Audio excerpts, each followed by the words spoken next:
Saturday morning, everyone, Soul Sisters and everyone else. Just ran up here and I'm so excited today to have an honest, live conversation, nothing like coming here just out of breath, with a great new friend of mine named Shawn Horn, Dr. Shawn Horn.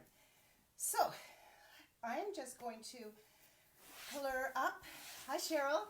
And when she comes on, and we will connect and start this really great, honest conversation. I'm just going to have a little sip of water. Hope everyone's great. It's minus 35 up here in Whitehorse, which is crazy cold. Hang on. Okay, so I'm just going to call in Shawn here. Learning how to use this technology. It's fun. So yes, today is going to be a great conversation. Oh, late. Hang on. Look at me. I forgot to put my own headset in. Hi, Shawn. Hi, good morning. Good morning. Technology worked. I'm so excited about that. Every time something works, I just go, woohoo! Hey, it is an achievement. How many times do we see lives go on and the sound is off and they can't figure it out? So I know. we did well. We did well. We did well. So great to have you. So we just started up, and I was just saying it's minus 35 out here, which is a little bit chilly. So we're going to bring some warmth into our morning or afternoon, wherever we are, and in this beautiful, honest conversation. So I'm just going to I'm going to share this with my community. So let's try that, Shawn, and see what happens. We're fairly new to this. Every time I do it, it just disappears, and I go, okay, now I've lost everybody, like I've just done. There is a button that you can hit that will share it out, and we can share it out now, and we can also share it out later. And also, if but I know you'll find value in this conversation, you can also share it out later. And the button that you push to share it is not that one. So you know what? Sorry, Shawn. You can introduce yourself while I'm farting around here. Okay. So I am Dr. Shawn Horn, and I am a licensed psychologist in Spokane, Washington.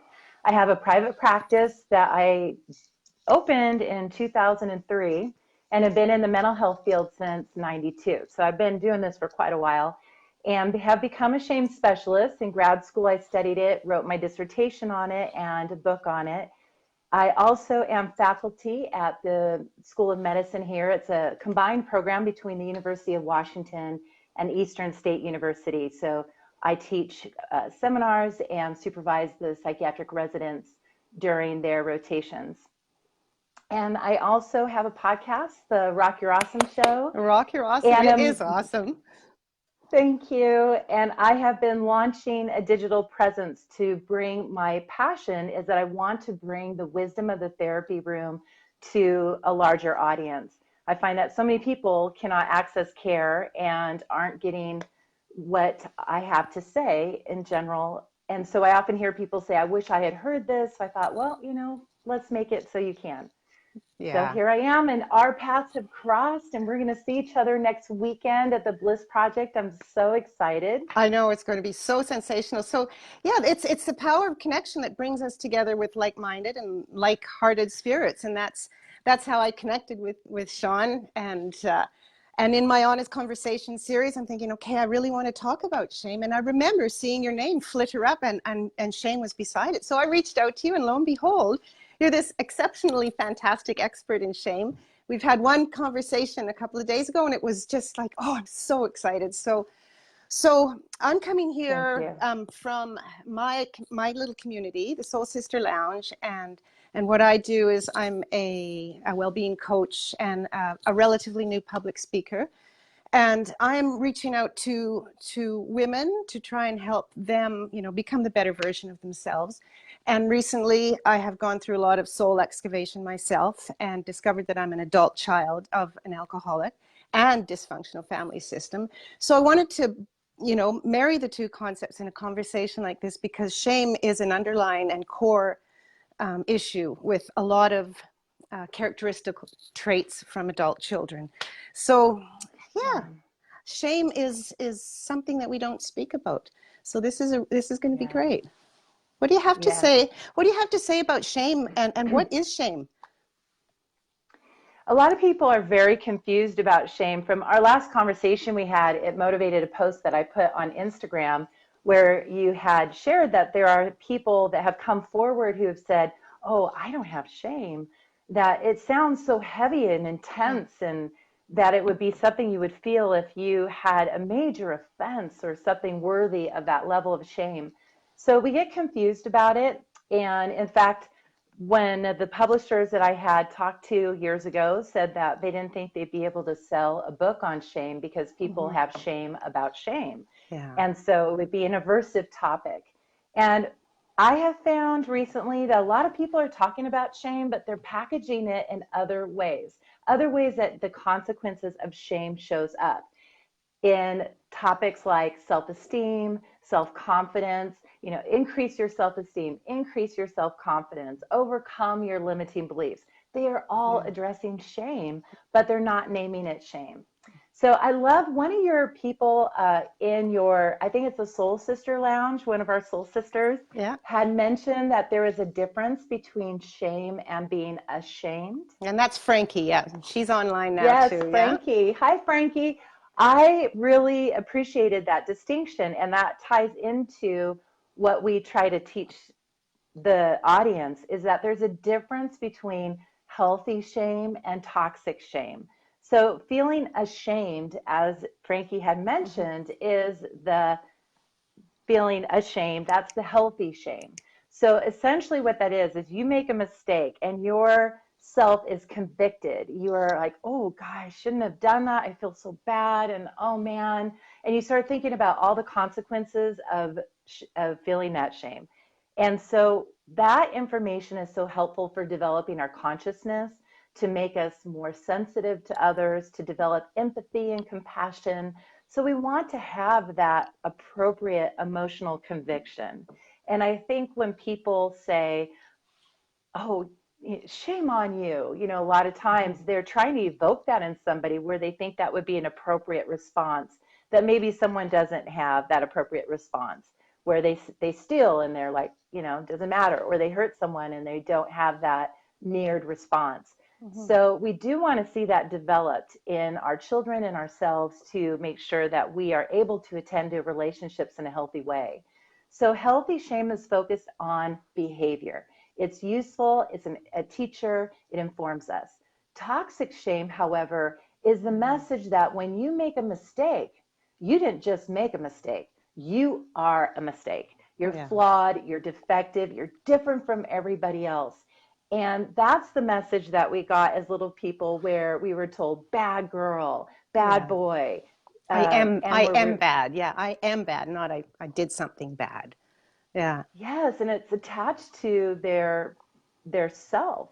And it's so toxic because then the person grows up and they can't separate situation from self, and they can't separate problem from identity. And then everything gets merged with their identity. And ultimately, this can lead to suicidal thinking. Because if I'm struggling with my mood, if I'm struggling with this stressor, this problem, and I have it attached to my identity, when I want that problem to die or that stressor to die, instead of saying, I want that to end and change, they say, well, I need to die. And it's not us that is the problem. So it's ineffective. It's not truthful. It's deceptive. And it's a message that we don't want to let guide our life. It oppresses us. It inhibits our expression, our gifts, our self. And that's why it's so important to address. We have found that it's at the core of most of our emotional behavioral problems. This is why people are talking about self-esteem and so forth, because that's the outcome of having a shame-bound identity. If you have a shame-bound identity, you have low self-esteem, low self-confidence. You will likely sabotage your efforts. When you have a dream and you think, I want to start this business and I'm going to do it, that shame will speak to you, and it will be that inner critic that says, Who do you think you are? You can't do that. You're an imposter. You're stupid. You're an idiot. You know, You're all that not awful good stuff. enough. You're not smart enough. You're not beautiful enough. You can't do it. Yeah, that's the bad ego talking. Hey. Yes. And we fear that we'll be rejected, we'll be harmed. So when we're shamed, we get this message that whatever we're being shamed for, let's say we express our feelings, we're sad, and we go on for comfort, and our parents rejected us or punished us and said, quit your crying, I'll give you something to cry about. Or kids made fun of us for being sensitive. We would take that part of us and say, this is not safe. I need to get rid of it. So we bury it away, we tuck it away, and we create all these rules around emotions and around our interests and our talents and what fuels our soul. If you're an artist, but your family made fun of you for being an artist, I'm not going to be an artist. And you get this message that if I express this, if I show this to the world, then something bad is going to happen to me. I'm either going to be physically harmed, I'm going to be emotionally harmed, labeled, rejected, something along those lines. Yeah, it finds those insecurities in us and sends us to a place of isolation where we think, and that's where we start to wear the masks and the suit of armor and build up that wall of, I guess, inauthenticity around us to protect ourselves. And it's such a strong survival pattern. It really is functioning to protect us. That if we can keep that hidden, then we'll be safe. If we can manage our appearance, then we'll be safe. But it's such a, excuse me, it's such a strong survival pattern that it's unconscious in most of us. Yeah. We're not even aware of how much it will dominate our lives. But if we find that we're holding ourselves back, if we find that we're struggling with some sort of coping skill that is unhealthy for us, I call it the too much behaviors. It can be the obviously too much, drinking, drugs, spending, Eating. gambling, eating, Yeah. but it can also be the not so obvious, being a workaholic, being obsessed with health, your body, having a lot of physical preoccupations, focusing on your, oh, my stomach, my knee, my head, focusing on obsessive compulsive, right? That kind of, yeah. and it serves to distract us. So if I'm focused on my migraines, I don't have to feel my sadness. If I'm at work, I don't have to feel my failure as a parent or my struggles with my marriage. And so we will distract ourselves with these too much behaviors. And ultimately we'll get to a point where we'll say, gosh, I think I need some help, or I need to overcome this because I'm not being the person that I can be. I may not like the person that I have become or how I show up in this world. And I want to change it. Either we start to see the negative consequences on the community around us or on our own lives. And thank God for that insight. If we have that insight, that's such a gift. If we have that little desire in us that wants to fight for us and says, you can have more. Yeah. It doesn't have to be like this. And maybe, just maybe, it's possible. And if we can detach from those stories that we've attached to our identity, then we can begin to unlearn who we think we are to learn who we really are. And that is the powerful work of transformation. And that's the hard work too, isn't it? Because there's so many fears associated with wanting and needing to change, because you're locked in. This is our behavior. This is what we were taught, and this is what we learned as a little kid. And this is how we've lived, for some of us, for myself, 40, 50 years. So undoing that and relearning is pretty scary. And for me, it was absolutely not even in my agenda for my whole life. This was me. This is what I was going to do. And that's it. The cards were dealt to me. So when you say that there's something there, like a little light at the end of the tunnel, it's there. And it's just so worth, climbing the mountain or going to the end of the tunnel and seeing that light. I love that. Yeah. We can have something happen in our life that can change our life for the positive in such a radical way that everything can be different than we ever expected. those of those who've been following me on my page, what sparked my social media kind of stuff was I had a miracle show up in our life a few years ago where my husband's adopted and we discovered he had two brothers. Oh, And wow. one was in Bordeaux, France, and the other one was in Tokyo. I mean, really, this was like harder than finding a needle in a haystack. Yeah. And when this all developed and we started to connect with these family members, it changed everything of how we saw our life. We were on that trajectory that, okay, we're gonna have our careers, we're gonna have our kids, and this is life, and here I am. And when these men came to Spokane to visit us, Oh, wow. it breathed such, it was euphoric. Just, and everyone on my page followed us for 3 weeks. So I kept getting messages that this is bringing us hope. And I kept thinking, how is this bringing hope? But it transformed our lives. We started to become more physically active. I lost over 80 pounds. Wow. I never thought that I could lose that weight. I have been Yeah. trying for so many years, but it wasn't until I changed the mindset, Mm-hmm. till I started to pursue living. I started pursuing being healthy and not focusing on what I didn't want, not focusing on what was wrong with me, but instead focusing on this feeling I was having of how good it felt to live Mm-hmm. that fully and have life show up that full in a way that we never expect. Yeah. And so when that happens, you have a taste of it, you go, I want more of that. Yeah. I want to run little 5Ks and tutus. I love doing costume runs. I want to do the mud stuff and throw it all, all over me. I want to let the unicorn me shine. You want to live. You want to live your life.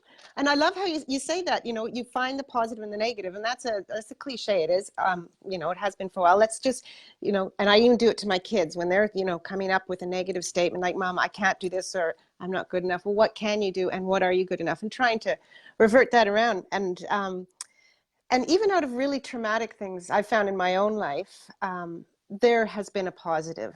But it's that awareness that we're talking about, and having, I want to say, the courage to do that digging and find out, what the positive is and how you can use it.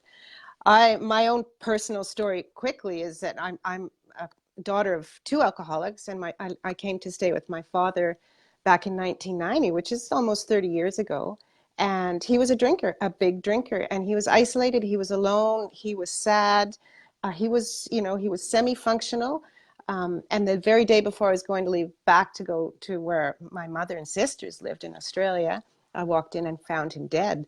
And that was the situation and the event that caused me to go down and spiral into all of those things like self-doubt, self-blame, self-hate. It was so long that I was in this terrible mode for it. But one day just something happened and I said, there's got to be something more. Our lives are too short. We never know when our last breath is going to be. And I'm searching still continuously, I think forever, to find that light. And awareness is really the key that unlocked it. Just paying attention and changing those those thoughts, those negative thoughts, because there is something. There's a lesson at least, and it's a great lesson. There's a honest and valuable lesson in most of the things and everything that we do, and we just have to kind of get out there and find it. And connection, like you said, is a fantastic way. And with your new siblings coming into your life, your husband's siblings. So yeah, I love that. Yes. Connection is so important. Yes, and what you're bringing up is that each one of us has something inside us, a part in us that just so desperately wants us to be free, wants us to know that we can have hope, that we can heal. And think that we want to listen to her. We want her to nudge us and step into that. And what you're bringing up is another survival pattern that so many of us have, that when we face a situation that we cannot control, that we cannot change, that devastates us, terrifies us, we will attempt to survive it by deceiving ourselves that somehow we can control it. And the way we do that is by assuming responsibility for it. Oh, yeah. I that getcha. as our mind starts to go through it, like, what did I do? I must have done something. You're facing in this situation, this example that you're giving, the death of your father and the devastation, the trauma of that. And then your mind is going to want to survive Mhm. the reality that something so unpredictable can show up, something so absolutely awful, no words can express. And we need to survive. So we'll sit there and our mind will get hyper vigilant over all the ways that we may have been responsible for that. Mhm. Because if we're responsible for it in some way, and this isn't logical, but this is what our brain does, our brain doesn't always know the difference between reality and imagined reality. So it will Mhm. pull for whatever it can. But it will have this illogical conclusion that somehow if I was responsible for that, then somehow I can fix it. Somehow I'm in control. So it gives us that sense of Mhm. being able to control. So when children are little and they're in a home that is psychologically and physically unsafe, and we have to survive that, it's easier to survive it by assuming responsibility for it than to really sit with the truth that you have an unsafe parent, a parent that can't be a safe haven for you. And that is harder to live with than it is to assume I am the problem. Yeah. So you'll have kids say, well, I'm just a bad kid. And they'll assume that reality to Yeah. distract them, to distract their family, because they can't exist with Mhm. the reality that home does have these components. Mhm. So then we become adults, and that part is still in us, and it will fight us. Our head says, hey, I've got this goal. And the emotion in us, I call it the emotion mind, goes, oh, no, we don't. I'm not doing that. So if your head goes, I'm going to lose weight and let my body be how it was designed, but maybe that's been associated with some sexual abuse or trauma. So the emotion mind goes, not going to Mhm. happen. And we're going to sabotage it because we want to be safe. Yeah. And that's the disconnect. And that's where it's so helpful to see somebody who can walk you through that process. Because Mhm. like you were saying, it's so hard. It can be hard work. And I hesitate to say that all the time because I know that when I would go to Yeah. somebody for weight loss and they go, well, it didn't come on easy. It's not going to go off easy. It's going to be hard work. You have to work it off. You're going to have to deprive yourself. And I'm like, oh, I don't want to do that. Yeah. Don't put me on a liquid diet. And so sometimes when people say, this is really hard work and you need to do it, it's like being told you're going to go on a liquid diet for a year. Yeah. And we're going to sabotage it. Yeah. It's not What I realistic. tell, yeah, and that part in us that wants to feel better now, to say, well, that doesn't feel good. Why would I do that? It Yeah. scares us. Mhm. So I do tell my clients that it is like going into labor. You get pregnant, you're excited, I'm gonna have this baby, and then the labor pains come and you're like, oh, get me out of here. Where's my epidural? And we want to Yeah. escape. Yeah. And so sometimes that happens in the journey of recovery, Yeah. but it's through working through it that you get to the other side, and the other side is so amazing. And Yeah. it is available for everybody. There Yeah. is no one that is that special to Yeah. be unique in that it won't work for them, you Yeah. know? You've got to want it though, right? You've got to make it important enough in your life to want that change. And in my example there, it wasn't important enough to make the change for a few decades.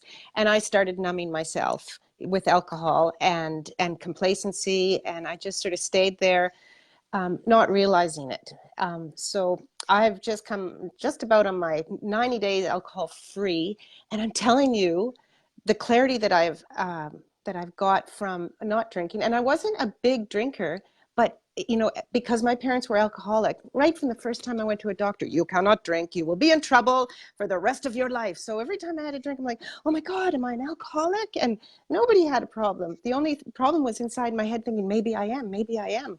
So by stopping it, and this is 3 months, and I mean, of course, being pregnant and having kids, I didn't drink, but this is a choice, and I am finding the clarity and realizing that wow, that this life has got so much to offer, and you have to pick up the little pieces and do it. Does that make sense? It's just Yes. And I want to speak to that choice piece a little bit and break it down. The significant choice is making the decision to be open to the transformation. However, there may be a lot of other factors that are either out of our control or unconscious. So a lot of times, like I said, our head can make that choice, but our unconscious may not be on board. And that's where having someone who is trained and able to unfold that for somebody where they can't see it, it's not on their radar. I always say you can't see the painting when you're inside the painting. We have blind spots, and we can say, I'm making this choice. I really am. I don't understand what's going on here. And so we may need some assistance with that. The other thing is there could be something physical going on for people. I remember years ago, I did a way down weight loss program at my church, and they were saying, give it over to God and pray and you'll be delivered. And I followed everything that it was saying, and not a pound came off of me. And I had a faith crisis. I thought, what am I doing wrong? God, why are you not delivering me like you're telling all these other people and they're experiencing? Am I not praying right? What's wrong with me, right? So here comes the shame. But I then went to a doctor and I found out that I had adrenal fatigue and I had a low functioning thyroid. So I needed my thyroid treated. I needed my hormones back in balance. And once I did that, then the weight started shifting off. So sometimes there could be some medical things going on for some people that are interfering. Some people have alcohol cravings when they don't have enough of a certain neurochemistry in their brain, enough dopamine, enough norepinephrine. They might be deficient in that because of ADHD. So they're self-medicating with alcohol.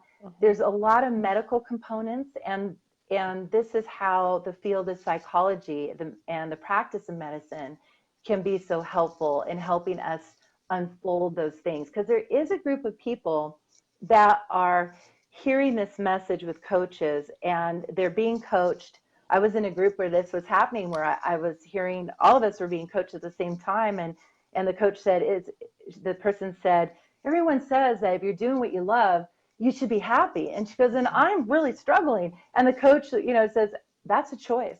And I was like, ooh, ouch, ooh, like, no, it's so much more complicated than that. It's so much more complicated than that. But sometimes we don't know that, and it won't be spoken to. So then people give up because they think, well, it seems to be working for everybody else, but not me.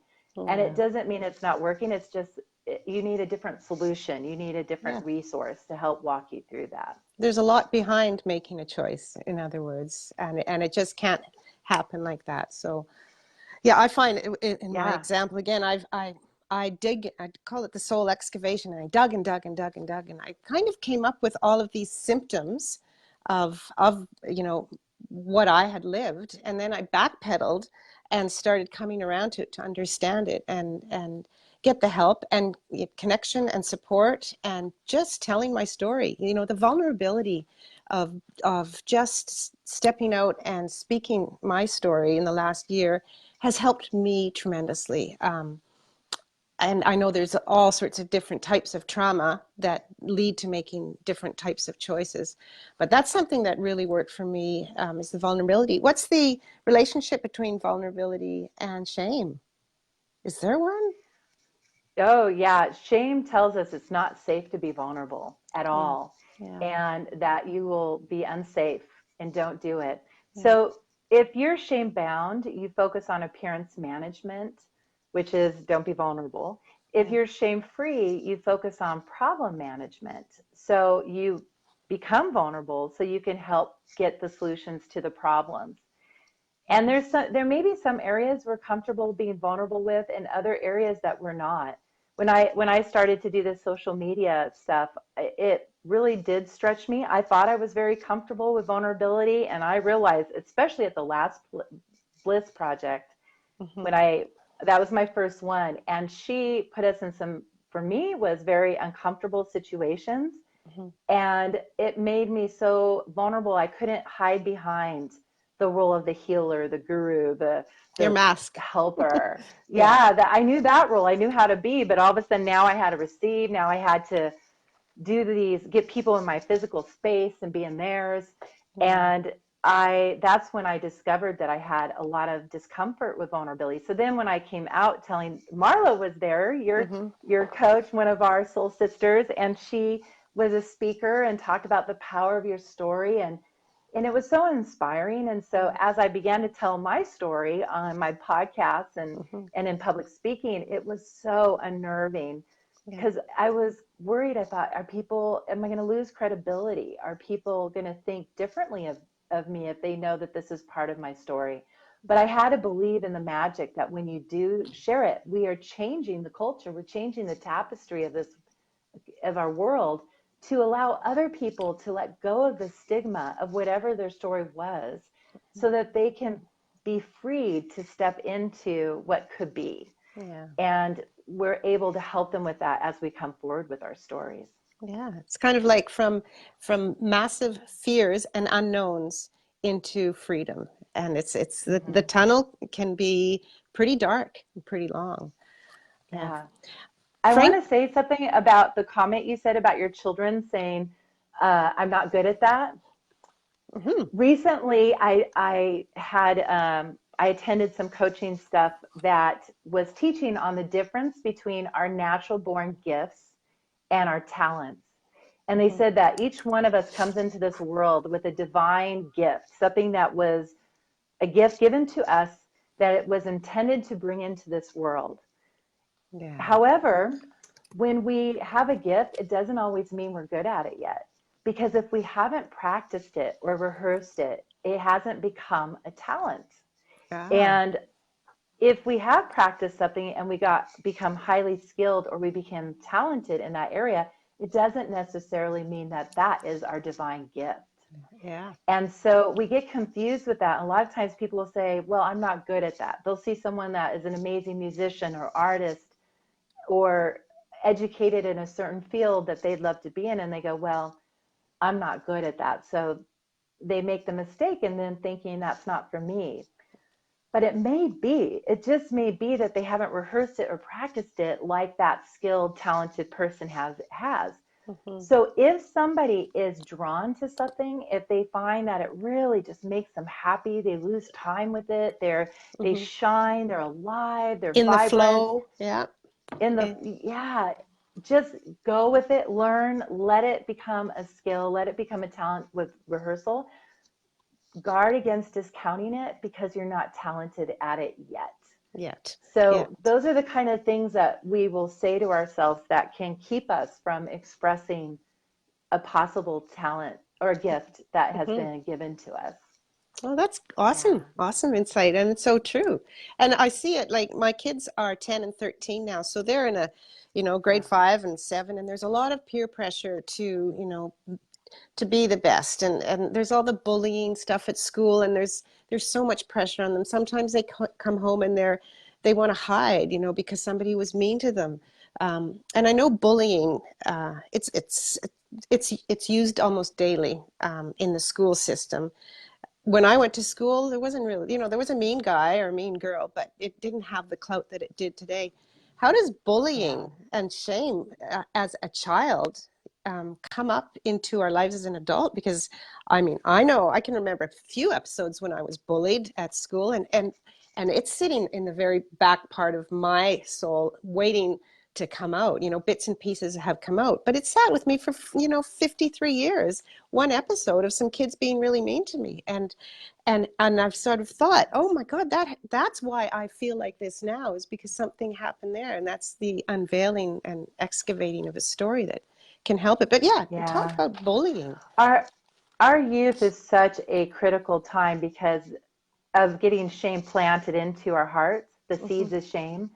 Because Mm-hmm. one of the ways that we experience being shamed is when we're little, we don't have a sense of self. We don't have the ability to think about our thinking. That's called metacognition. That doesn't really happen until we're 10 or older. Mm-hmm. And so we don't have the brain, the neurological ability to really get this concept of this is me outside of the context of another person. And so instead, we are looking to other people, our parents, our teachers, our peers, as giant mirrors and saying, who am I? Am I lovable? Am I likable? Am I good enough? Am I talented? Am I beautiful? Am I wanted? Do I belong? Who am I? And so we look at how they treat us to get those really foundational core beliefs about us, about being worthwhile, belonging, being wanted, Love. connected, loved. Yes. And so when we're bullied and somebody tells us a message opposite of those, they become defining moments. They become these horrors of, oh, this is true about me. I am not going to be loved in this world. I'm not going to be accepted in this world. But the thing is that as little people, because we don't have that mental sophistication yet, we don't have the ability to realize that how other people are treating us is about them. It's not about us. Yay, amen And to that. yes, and if you are in therapy with me, you will hear me say that over and over and over, that you are not responsible for how people feel or how people behave.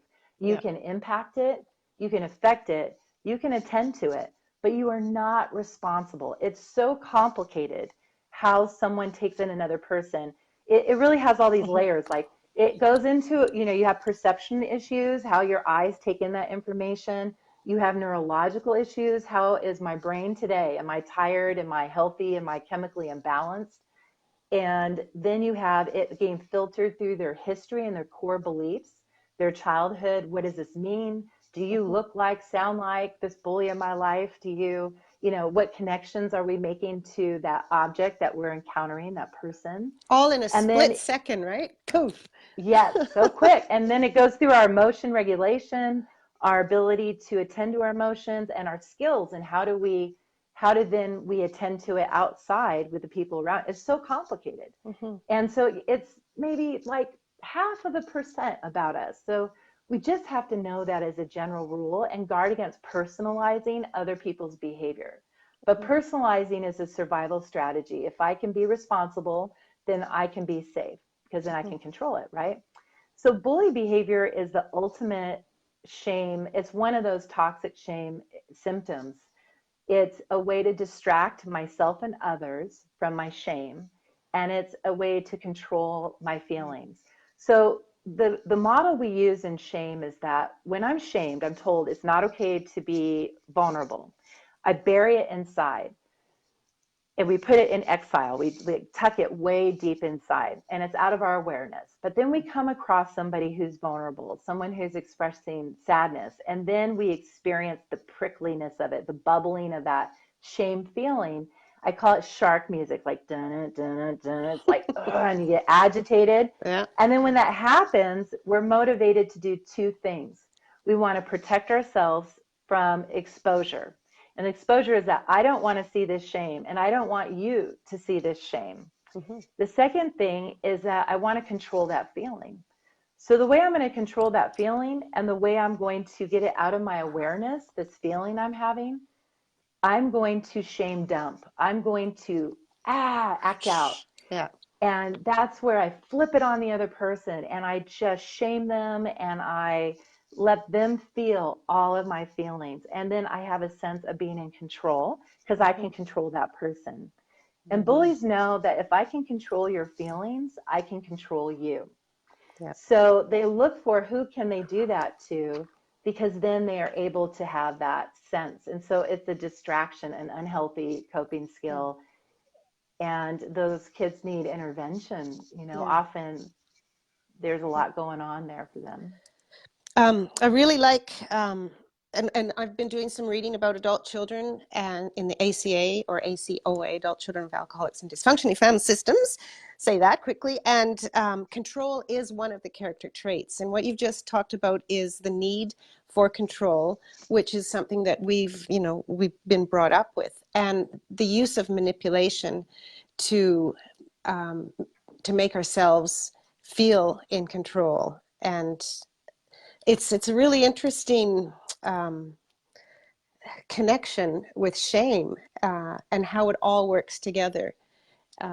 And you're right, young children who are involved in that, they live with it. And I look at my own life, an example, the couple of times when I was bullied, and the one I'm going, well, that really damaged a lot of of of my ability to have really trusting relationships with people in social circles that I wasn't necessarily great friends with, and that would cause me to back down. I was so shy in my teens. I couldn't even speak. I would think and think, oh my God, I should say this. No, I shouldn't. It's too late now. I'm not good enough. I'm not. So all of those shaming things came, and also from moving from school to school and town to town, just built up like a big castle. So when I found Yeah. my dad, I think that was just a culmination of everything that I'd grown up with that just downpoured on me and just led me into like my little spiral downwards. And I'm so Yeah. grateful and honored now at 53 that I have the courage and the I guess the stamina to look back and go, oh man, look at these stories. Bring them out here. What does that mean? How does this work? And is it something that I want? Does it serve me well? Like the question, perfectionism is another one, right? How does that serve you well? You know? Yeah. So, And thank God you did that, because you are able then to gift us mhm, with your divine gifts, your divine abilities. And so not only does it rob us as a people when we don't allow ourselves to be the full person that we were intended to be, but we rob the world's experience of it, of how we can positively impact the lives of others and the world mhm, around us.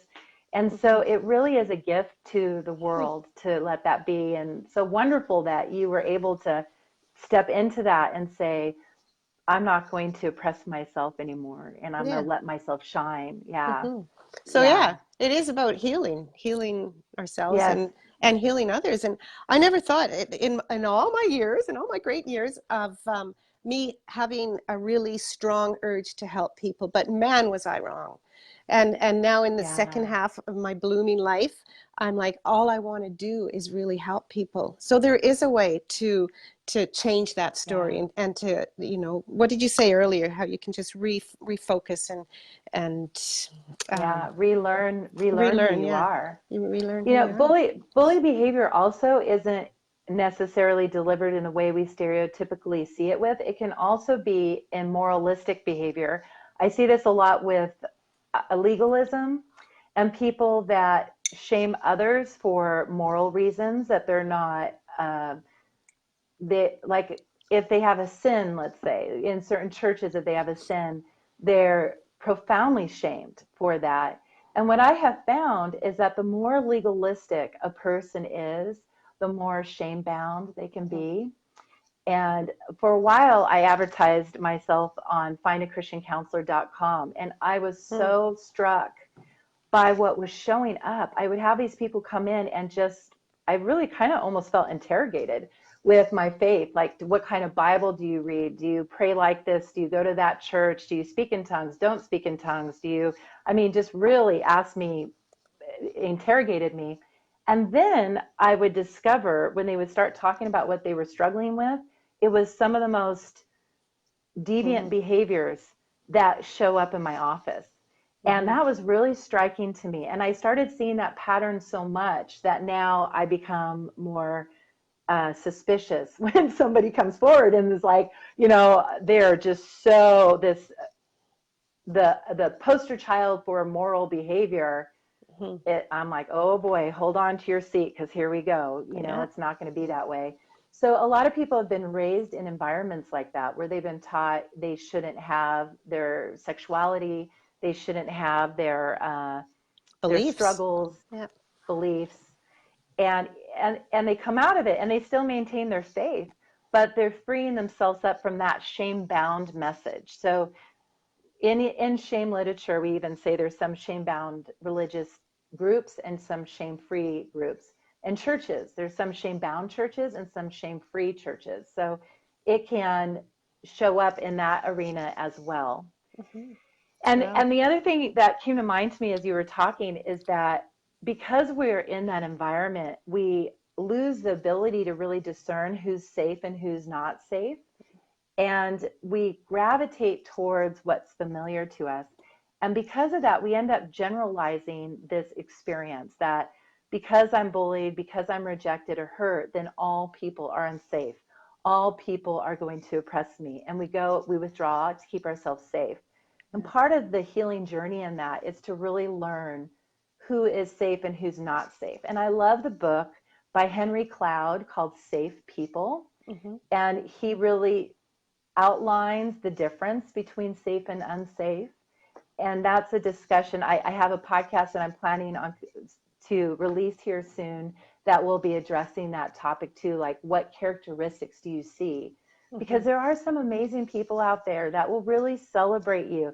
They won't be jealous or envious. They will want to share the stage with you. They'll want to put you on their stage. Yeah. And they'll just...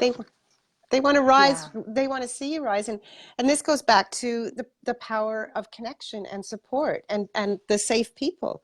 I've found a great number of beautiful, safe people. One of you, like not one of you, but you included, I meant, is by knowing and looking around you. I call it, a few years ago, I did, people do cleanses and they want their body to be fresh and clean. So they, stop eating or drinking different foods and drinks. I've done my first friend cleanse a few years ago because that was a toxic thing for me. I was finding that I felt obligated and I had all these expectations of a relationship that wasn't serving me well and wasn't serving my family well, but we still continued, to gather. And then I had to pull back and do this, saying no, gotta say no. And it was really hard to do, but it was just so empowering to be able to open that space and allow more creative things into my life that really meant a lot more, like finding other friends that we could connect to on that level where they support my ideas and I support them. We honestly listen to each other instead of trying to talk over and say, oh, no, I've got a much better story, and all that competition that goes with friendships. So that was pretty interesting too. Friend cleanses. I'm on a media cleanse. I'm into cleanses right now. Yeah. Yes, I've been hearing a lot of that being promoted in a lot of these circles that we're in. And in 12-step programs, they say that you need to change your playground and your playmates. And we do sometimes have to look at, what am I surrounding myself with?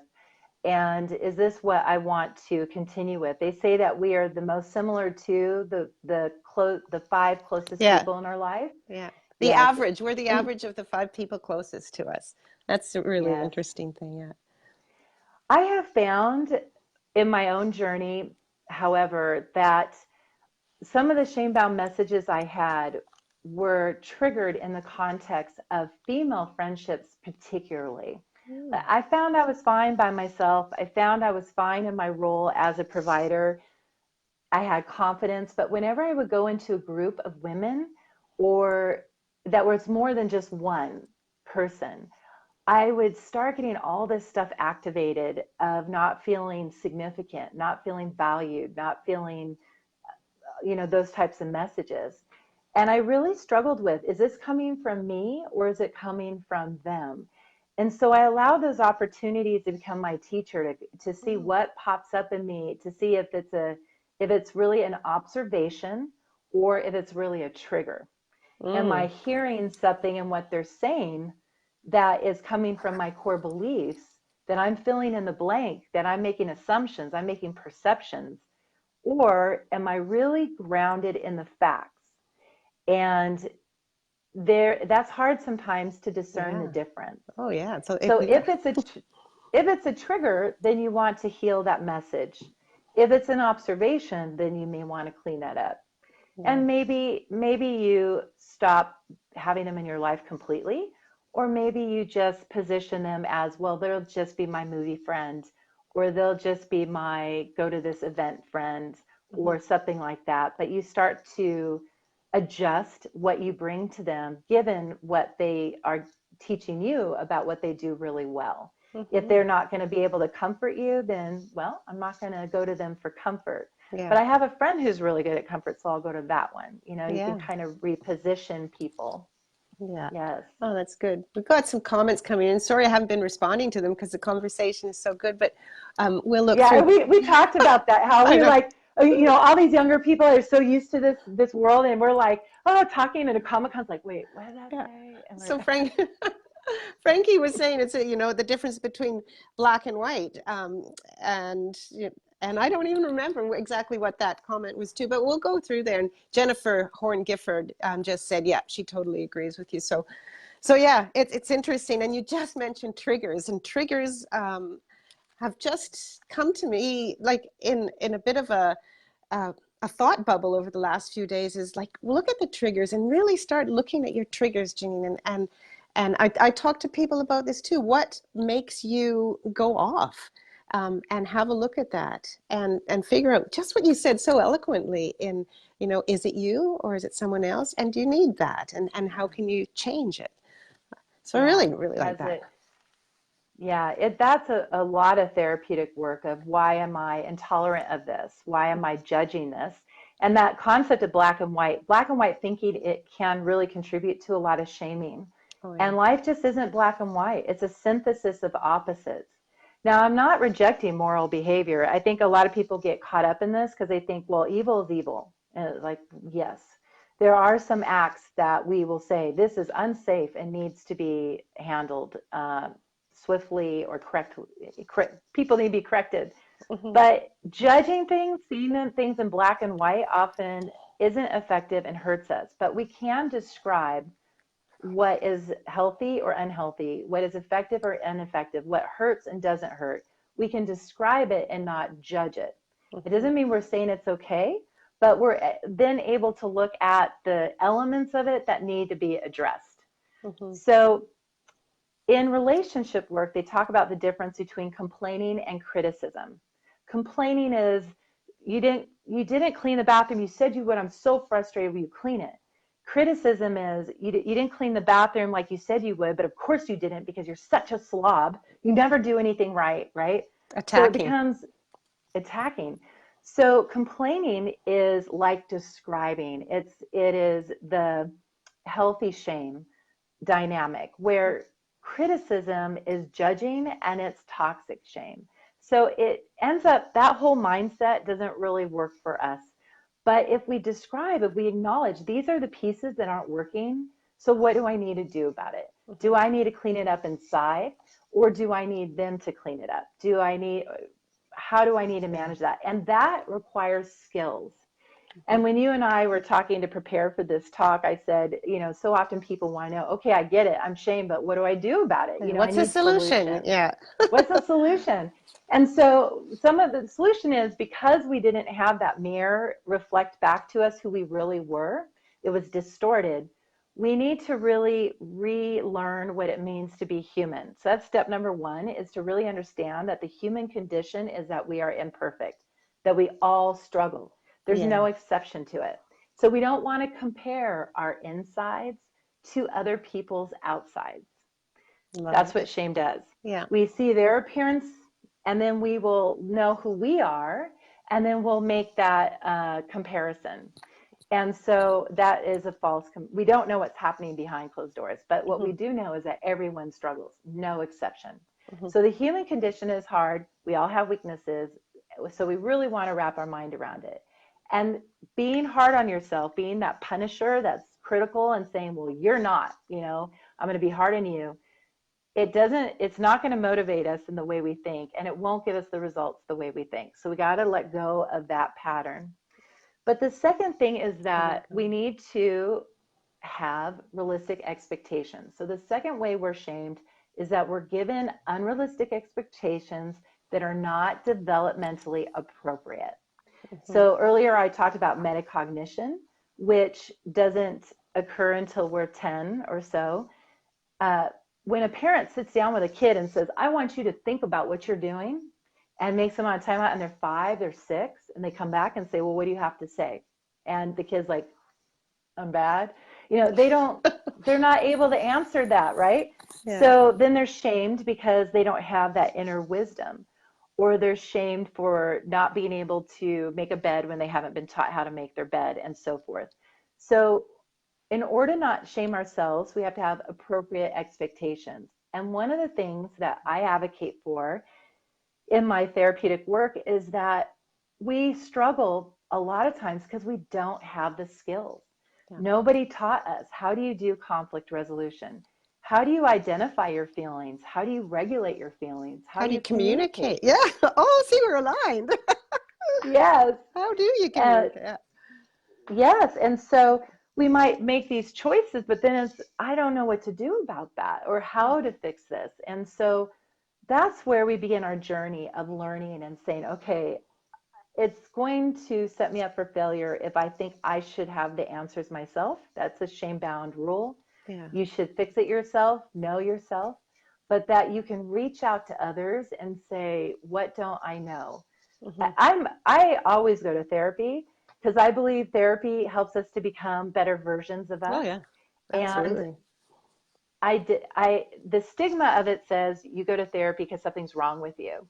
The non-stigma says you go to therapy to grow, to become the best version of you. And it could be therapy or working with coaches, Mm-hmm. but you are growing and developing and reaching out.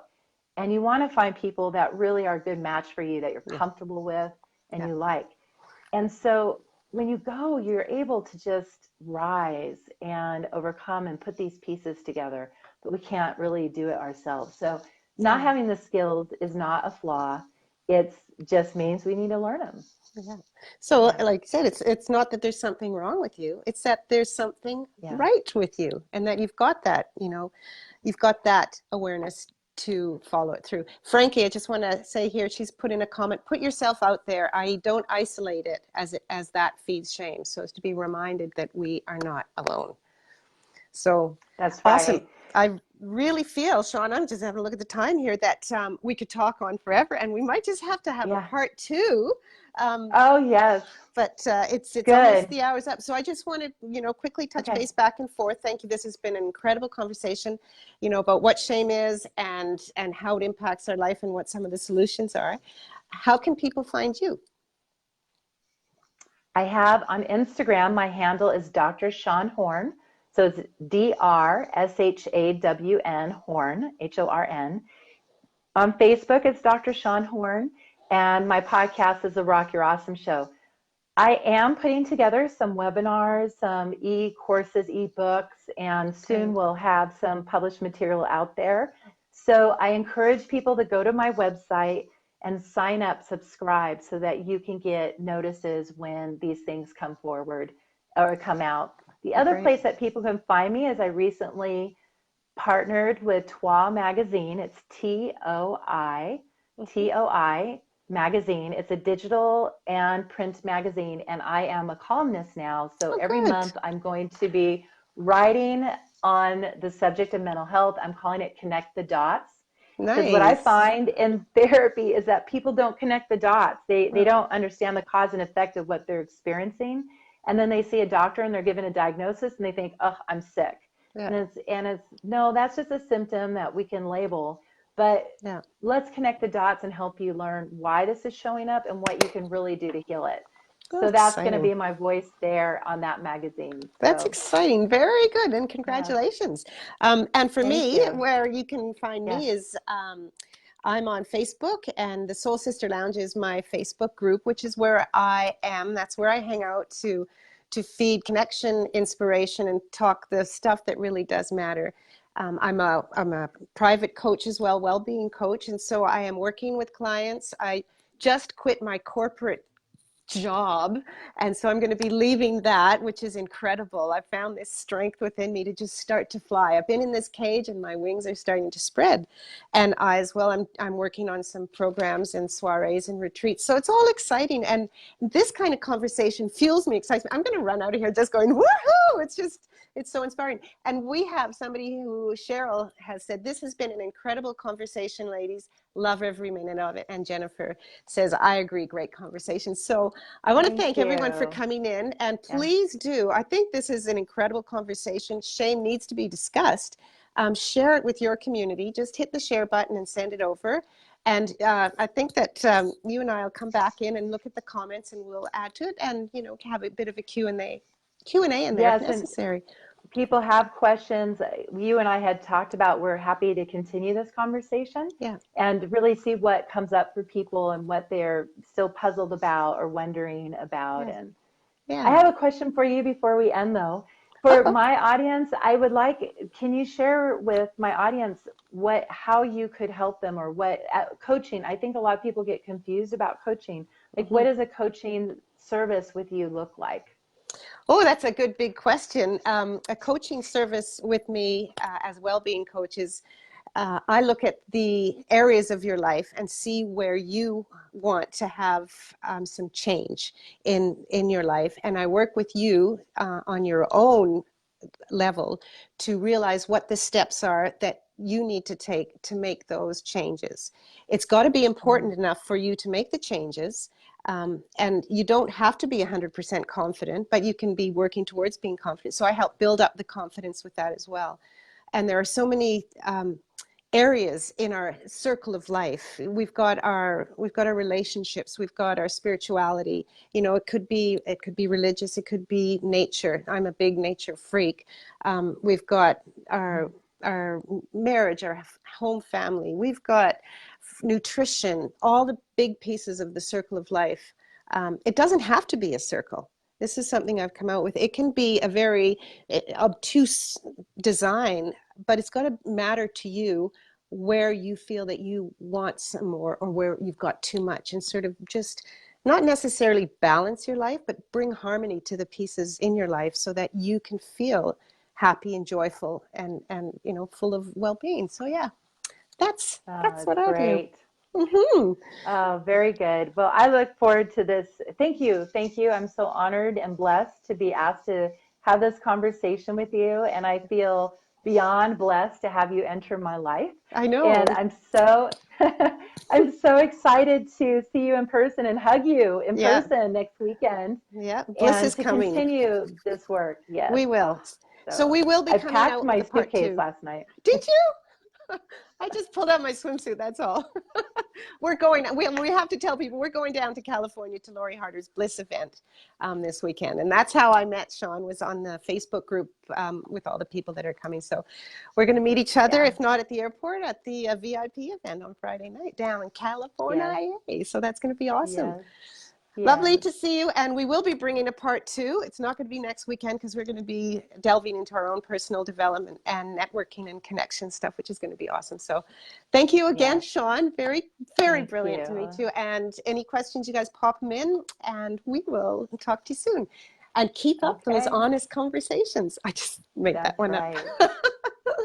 Okay, well, bye. Bye, everyone. Okay, bye-bye. Thanks, Shawn.